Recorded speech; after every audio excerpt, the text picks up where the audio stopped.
Hello student, आज हम study करेंगे parallel plate capacitor chapter number second में। ठीक है।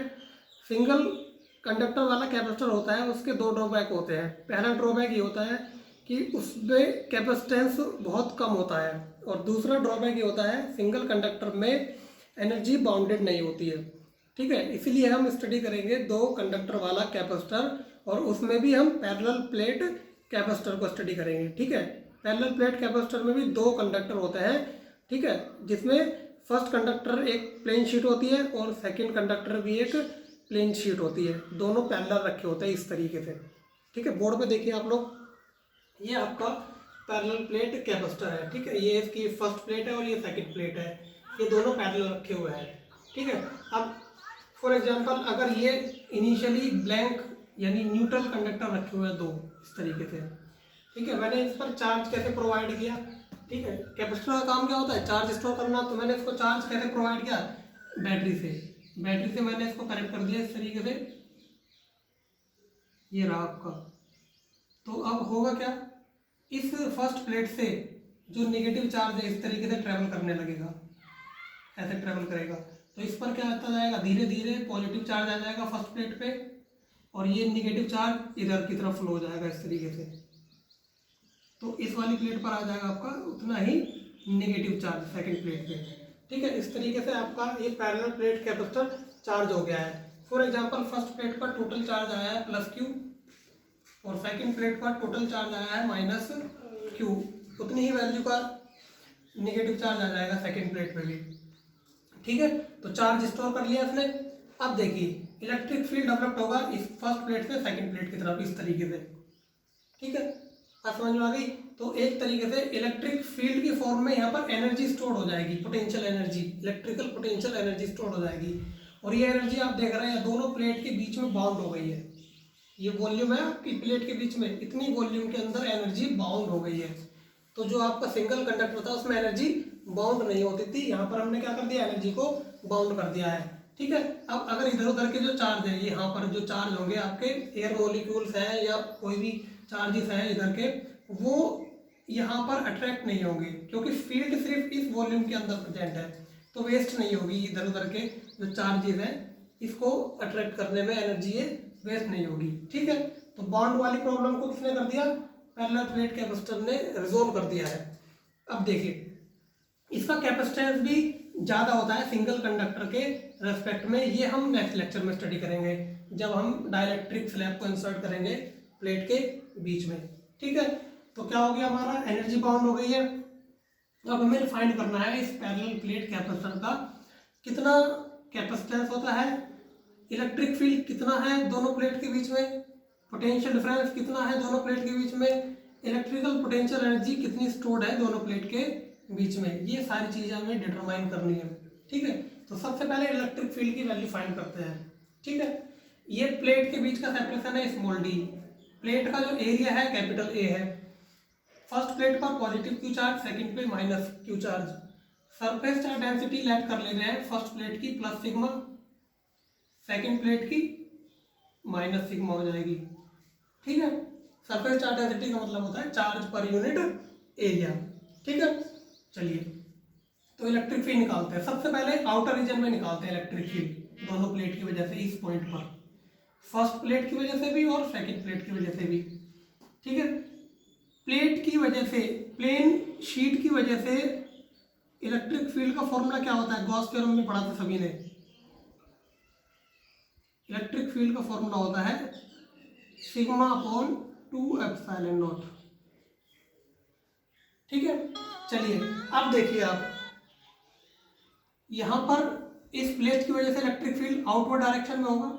ठीक है, इस तरीके से।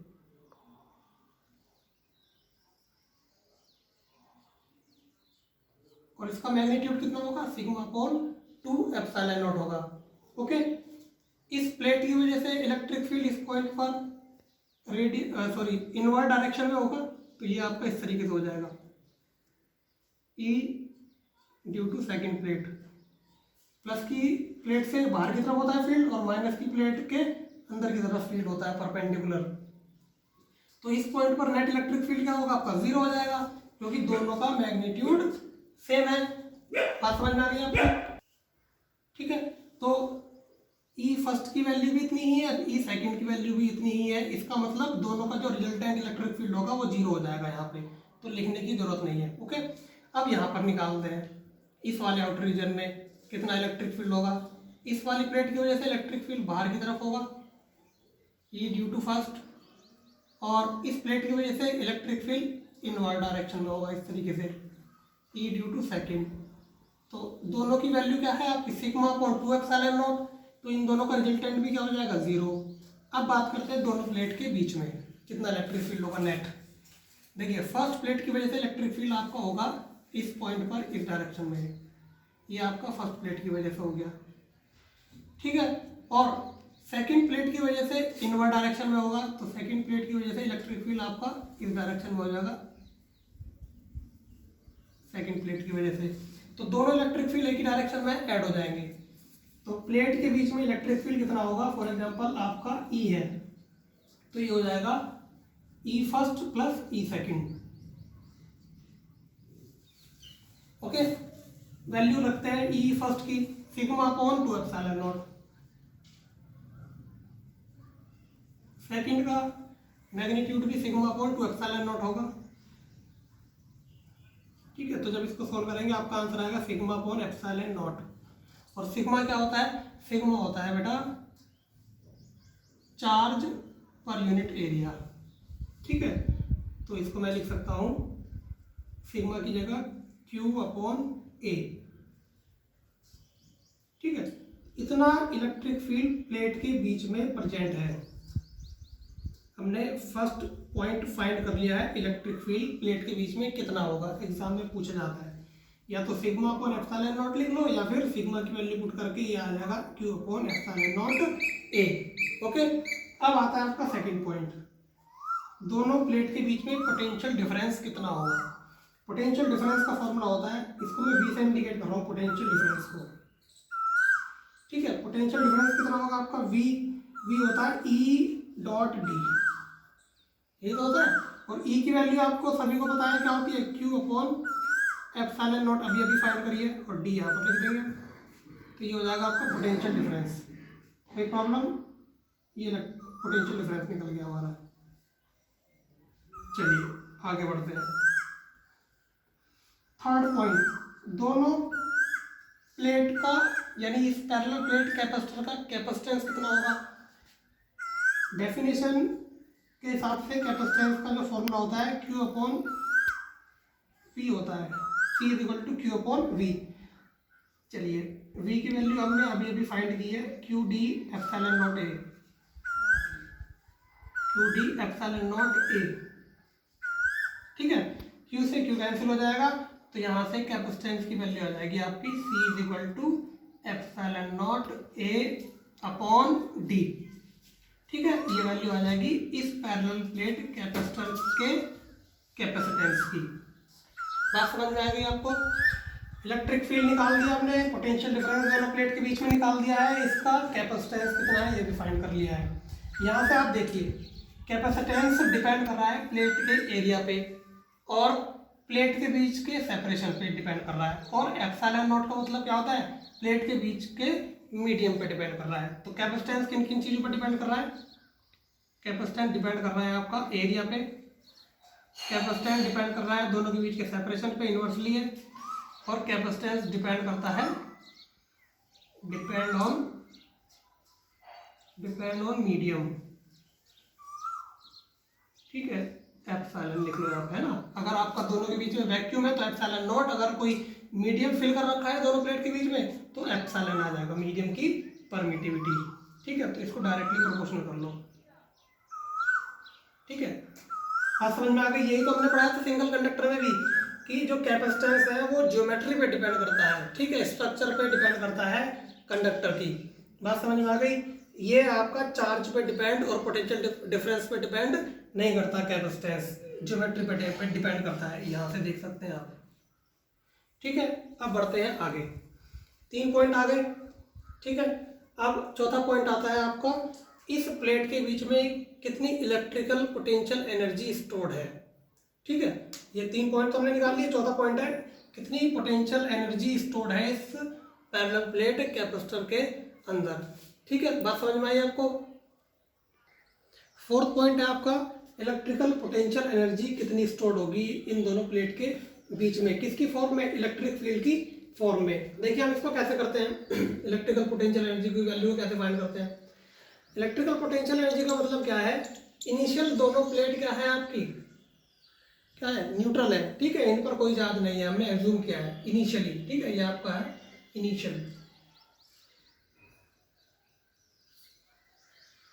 इनिशियली कोई चार्ज नहीं है दोनों प्लेट पर। अब मैं इन प्लेट को क्या कर रहा हूँ, चार्ज कर रहा हूँ। तो जब मैं इन प्लेट को चार्ज करूंगा तो चार्ज करने में जितना वर्क करना पड़ेगा एक्सटर्नल एजेंट को, ठीक है, वही वर्क इस पैरेलल प्लेट कैपेसिटर की पोटेंशियल एनर्जी के फॉर्म में स्टोर हो जाएगा। ठीक है, अब वर्क कैसे करना पड़ेगा समझिए।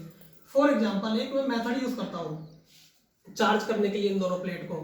मैंने ये फर्स्ट प्लेट है आपकी, ये सेकंड प्लेट, मैंने सेकंड प्लेट से D Q dash positive charge निकाला यहाँ से, है ना। ये डी क्यू डैश क्या है आपका, डी क्यू डैश एक स्मॉल अमाउंट है चार्ज की। ठीक है, जो मैं सेकंड प्लेट से निकाल के फर्स्ट प्लेट पर पुट कर रहा हूँ। ठीक है, डी क्यू डैश है आपकी small amount of positive charge, जो मैं कहाँ से निकाल रहा हूँ, सेकंड प्लेट से निकाल रहा हूँ और फर्स्ट प्लेट में पुट कर रहा हूँ, डी क्यू डैश। ठीक है, एक बार में मैं इतना चार्ज निकालूंगा यहाँ से और इस पर पुट कर दूंगा। बात समझ में आ गई। तो सेकंड प्लेट पर नेगेटिव चार्ज आ जाएगा क्योंकि यहाँ पे प्लस चार्ज निकला है, और फर्स्ट प्लेट पर आ जाएगा पॉजिटिव चार्ज उतना। तो फॉर एग्जांपल इस पर आया आपका पॉजिटिव चार्ज और इस पर आ गया नेगेटिव चार्ज। ठीक है, तो पहला पॉजिटिव चार्ज जब मैं इस पर पुट करूंगा तो वर्क नहीं करना पड़ेगा क्योंकि यहाँ पर और कोई पहले चार्ज था ही नहीं फर्स्ट प्लेट पे। तो किसके रिपल्सिव फोर्स के अगेंस्ट वर्क करूंगा मैं, किसी के नहीं। अब जैसे ही मैं दूसरा डी क्यू डैश चार्ज यहाँ से उठा के इस पे पुट करूंगा तो मुझे इस पॉजिटिव चार्ज के रिपल्सिव फोर्स के अगेंस्ट वर्क करना पड़ेगा। ठीक है, तो वही वर्क क्या होने लगेगा, धीरे धीरे वर्क जो हो रहा है आपका, वही वर्क धीरे धीरे इसकी पोटेंशियल एनर्जी को क्या करता रहेगा, पोटेंशियल एनर्जी के फॉर्म में स्टोर होता रहेगा। ठीक है, तो ये मैंने एक डी क्यू डैश और निकाला, इस पर पॉजिटिव चार्ज आ गया और इस पर नेगेटिव चार्ज आया। फिर मैंने डी क्यू डैश चार्ज निकाला, इस पर पॉजिटिव चार्ज आया, इस पर नेगेटिव चार्ज आ गया, इस पर पॉजिटिव, इस पर नेगेटिव।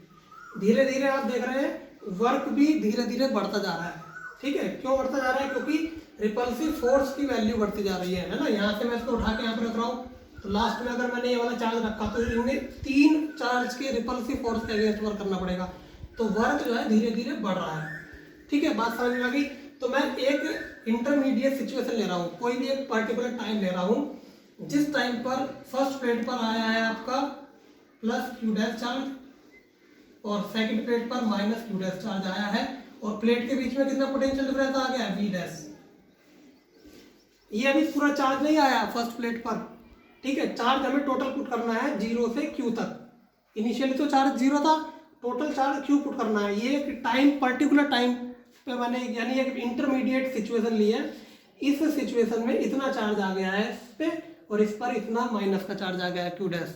ठीक है, अब अगर मैं, अब देखो यहाँ पर पोटेंशियल डिफरेंस वी डैश आया है। अब अगर मैं डी क्यू डैश चार्ज को यहाँ से उठा के यहाँ पे रखता हूँ, एक डी क्यू डैश चार्ज को यहाँ से उठा के यहाँ पे रखता हूँ, तो मुझे वर्क करना पड़ेगा, और वर्क कितना करना पड़ेगा, डी डब्ल्यू। ये आपको करना पड़ेगा। वर्क का फॉर्मूला होता है W is equal to Q V. ये हो जाएगा आपका D Q dash into V dash. इतना वर्क करना पड़ेगा। अब मुझे इस डी क्यू डैश चार्ज को यहाँ से उठा के यहाँ पर रखने में क्यों करना पड़ेगा, क्योंकि पोटेंशियल डिफरेंस इतना ऑलरेडी यहाँ पर आ चुका है।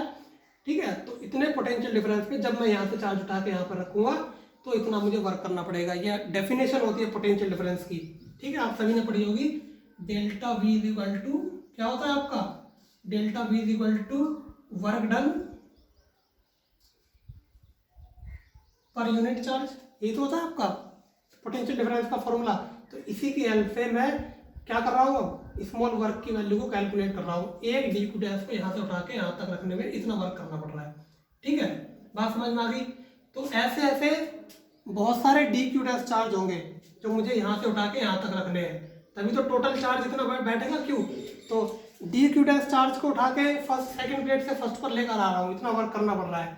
फिर दूसरे डी क्यू डैश को उठा के हम यहाँ से यहाँ तक लाएंगे, डी डब्ल्यू वर्क करना पड़ेगा। ऐसे ही सारे के सारे डी डब्ल्यू वर्क को हम कैलकुलेट कर लेंगे, ठीक है।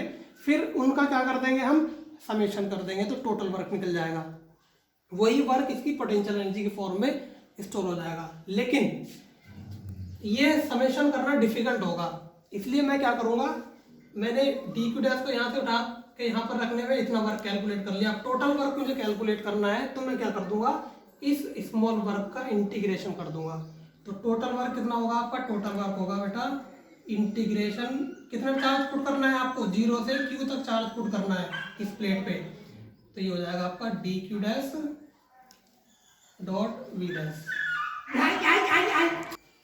ठीक है। तो ये टोटल वर्क आ गया आपका इसको प्लेट को चार्ज करने में, ठीक है। इस पर कितना चार्ज पुट करने में, Q चार्ज पुट करने में इतना टोटल वर्क निकल कर आ गया है, ठीक है। अब यहाँ पर V डैश की वैल्यू पुट करते हैं। V डैश की वैल्यू होगी आपकी Q डैश अपॉन C, ये तो होगी। Q डैश क्या है, किसी पर्टिकुलर टाइम पर चार्ज की वैल्यू, और C क्या है, कैपेसिटेंस इस पैरेलल प्लेट कैपेसिटर का, जो कि कांस्टेंट क्वांटिटी है। चलिए तो इसकी जगह हम यहाँ पर वैल्यू पुट करते हैं 0 to Q, ये आपका V डैश की जगह आ जाएगा Q डैश अपॉन C और डी क्यू डैश, ठीक है।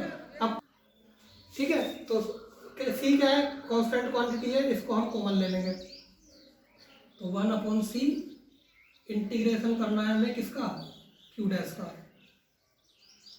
डी क्यू डैश के रेस्पेक्ट में, ठीक है। बात समझ में आ गई। तो ये आपका आ जाएगा W इज इक्वल टू,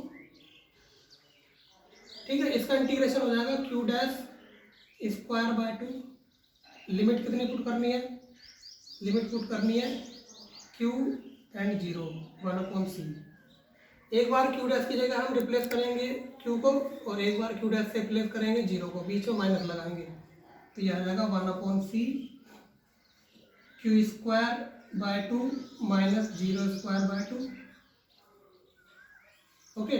तो आपका फॉर्मूला आ गया W is equal to 1 by 2 Q square by C, ठीक है। अब मैं अगर Q की वैल्यू पुट कर देता हूँ यहाँ पे, Q इज इक्वल टू क्या होता है, C भी, अगर यहाँ पे मैं पुट करूँगा तो आपका आंसर आ जाएगा हाफ CV स्क्वायर, ठीक है। बात समझ में आ गई। चलिए एक फॉर्मूला और बन सकता है इसका, अगर मैं V की वैल्यू पुट करूँ, V की वैल्यू आपकी हो जाएगी Q अपॉन C, तो यहाँ पर आ जाएगा आपका हाफ QV।